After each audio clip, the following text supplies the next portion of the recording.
G'day, hi and welcome. Okay, that sun is fading fast. I still got to work on my boat. That's not happening today. Tear apart the trailer, do a bunch of other stuff. But anyway, this is the most welcomed sight I've seen in about since I bought this truck. So everything's in there. Last thing to do is transfer the hose and bleed this side, and then put the wheel back on and do the other side. I'm getting there. Well, there's one more thing I'm going to do is I'm going to get my oil spray brush and the oil spray, and I'm going to coat the caliper and the bracket. The bracket's not as critical, but what I did do so that I don't run up against the same problem, you can see I took the bolt. I didn't have any thread locker, but it doesn't matter. These things are torqued to 100 pounds. They are a 21 millimeter bolt. But you can see I put anti-seize just on the facing of this either side of this bracket, so it never seizes to that. That's more the issue. Now these, I haven't torqued them yet. I'm not sure what they're torqued at. I can't remember. It's 25 or 35 or 15 pounds. So it doesn't matter. I'm not getting it done today anyway. But everything's lubed up. Everything's good. I got a bit of a gap between each brake. The rotor's still kind of flopping around in there until the wheel nuts get on there. Everything's going to slide good on my sliders. I can't really, yeah, well, there we go. Okay, so yeah, I was going to say I can't do it by hand, but there you go. So that's what you want.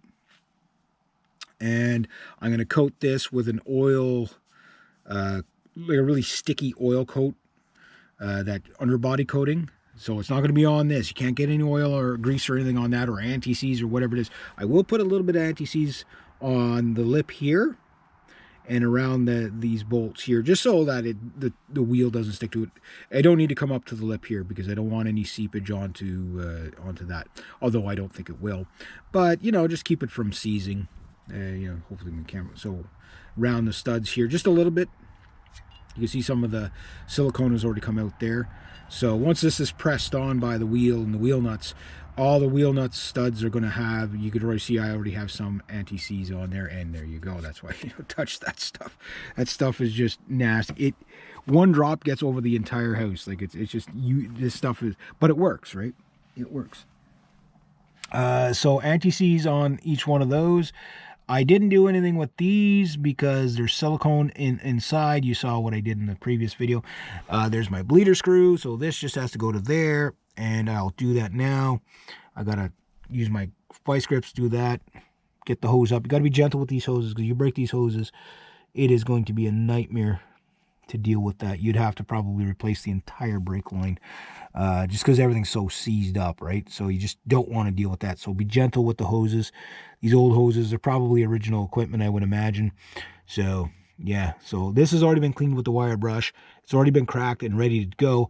I will inspect this banjo bolt. My hunch tells me I will be replacing it. It wasn't leaking or anything. It just it depends on what the inside of the lip looks like. If the inside of the lip is rusted, then I'm not going to waste my risk banjo bolt leaking. Like the little washers, and I'll show you the little washers that you get. Again. Like these little washers. I hate it when companies assume that you have everything, but these little washers go on each side of that banjo bolt with the actual hose fitting in the middle. But what happens is the top side of the washer that goes to the banjo bolt where the head bolt would be, maybe back that up, where the head bolt would be, what'll happen is it'll leak in between there. And then you don't want any, if there's one thing that you can't tolerate leaking of, and that's your brakes. Because it's just a small just a small leak, and then you're going down a big hill one day and the pedal goes to the floor and you've got nothing. No leaks. So $4 banjo bolt, $12 banjo bolts, whatever they cost, replace them. They should have thrown that in with all this stuff. For the money I spent, they should have. Mind you, I still got a fairly good deal on all the parts. The shipping was a bit steep. The shipping was almost the price of the parts. But and I used Auto Shack, Rock Auto in the States. I had them ship it up here, and they were good. They shipped it. It is mostly China parts or whatever, so is what it is. Caps was more expensive. Kelly's was way more expensive. The dealership would cost $2,300 or $2,600 to do just that, not including the labor. Like, it's just ridiculous. Don't go to the dealership unless you have no absolute choice. Go to the junkyard before you go to the dealer. It's a pain in the ass going to the junkyard. Trust me, I know. Telling you from experience. It's a 3-hour pain in the ass, but it's a lot more achievable and cheaper. And it's, like, hopefully this truck will make enough money for me that I can start making enough money that I can, whenever the next problem arises, I just drop it off at the mechanic, say, just call me when it's fixed. Find out what it is and call me when it's fixed. I don't have that kind of money, hence why I have to work in these kind of conditions where, uneven ground. It's been raining all the time. Even the truck is sunk down, so I'm gonna have a fun time jacking it back up just to get the, like, it's probably sunk about 6 inches since I last jacked it up. But I'm gonna get that on there, so at least this side is pretty much all done. Then it's just well, I'm not sure where my dad left to, but I'm an abandoned child today, so I don't have my dad's foot to jam on the pedal while I'm bleeding the brakes. It's a lot easier with two. You can get those little brake bleeder kits where you can do it yourself, but it's like 15 minutes of somebody, honking on the pedal there. I'll do this side, and then I'll do the other side. But what I'm going to do is, just so for tomorrow things go a little bit smoother and quicker, I'll get this all set up. I'll put it back in the truck for the night. That's pretty much as far as I can get. I'm going to take that banjo bolt off. That'll be the last thing. And if the banjo bolt itself looks really bad, what I'll do is I'll stick it back in the old caliper, just so I don't lose too much fluid. And then I'll take it with me tomorrow and go and take that little hot rod over there, the little Honda Civic. I'm not sure what year that one is. I can't remember if it's an 04 or 07 or 05 or whatever, but it's that thing's fun. It's a standard. It's the kind of car you'd like to drive just for fun. You know what I mean? That car was a lot of fun, but it's been sitting there too long. I wouldn't. It had no rust on it a few years ago, but it's been sitting there a few years. But that little Tercel was a lot of fun. That car is really fun to drive. But anyway, this is about work. So this is my work vehicle. But as you can see, everything moves. The brackets everywhere is where it's supposed to be. Nothing's jamming up. I pushed the pads to it. It doesn't matter. They got to get scrubbed in anyway. But I got everything like that. That's except for not having the blue Loctite.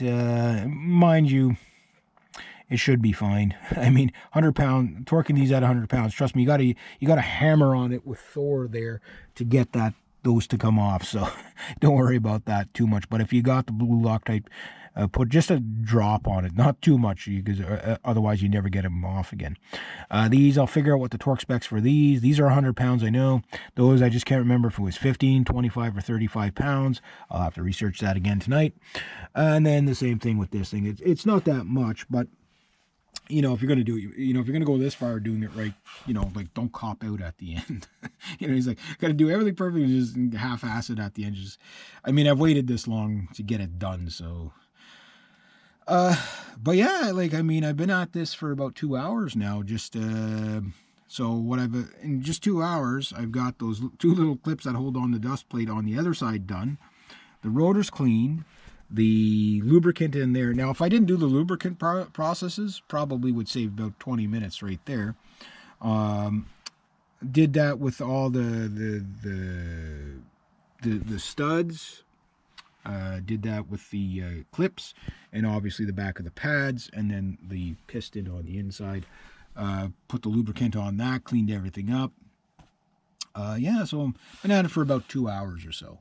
And so it's 2 hours per side. Then taking the rotor off, these things off. Again, they were probably original. I mean, that one, there was no way that one was going to be refurbed. That just wasn't going to happen no matter what. That was a 3-day job, and 3 hours or so in the scrapyard. So you're looking at, probably 12, 15 hours, and then I still got the cable. So I'm probably going to spend 16 hours. Now you'd say, I could do that job in 45 minutes. Yeah, if you've got the tools and if you've got the place to do it, sure, great. But, and if you've done it a million times, you know, I'm not working off a hoist here, so, you know, it's hard to get into these spots with, you know, like working in these conditions. This is why I got to get it done now before the winter, because as soon as the snow flies, I can't fucking work on stuff like this in the snow, you know what I mean? So I got to leave it at like that. So, but it's getting there. The rotors and calipers are usually the easier parts. It's the brake shoes that were the harder part to get to. I didn't have to take off old ones because they simply weren't there. But I know I'm going to fight with the emergency brake cable. I don't think it's going to be as bad as I think, but it's going to be a job. It's, you know, like tracking everything back. You see how rusty everything. That's the biggest thing, is preparing everything so that you don't just break everything. That's what's taking most of my time, is the preparation of not breaking everything. You know what I mean? Like to take these off, you know, they came off easier than I thought they would, but it was still, you know, I tried them one day, they didn't come off, the big, you know, caliper studs here, bolts. That was that took 2 days, you know, let it sit with the penetrant oil on it. I did the rotors, the same thing. You get, you know, like the penetrating oil and stuff like that. I used the Honeygoo stuff. God, my pants all full of freaking anti-seize. But you get the idea. Like it's just one thing slows you down. Then 3 weeks, but you know, working so much, I didn't get a chance to get to those 4 bolts that took me 3 weeks to get to. But anyway, I'll show you when I get everything else all out.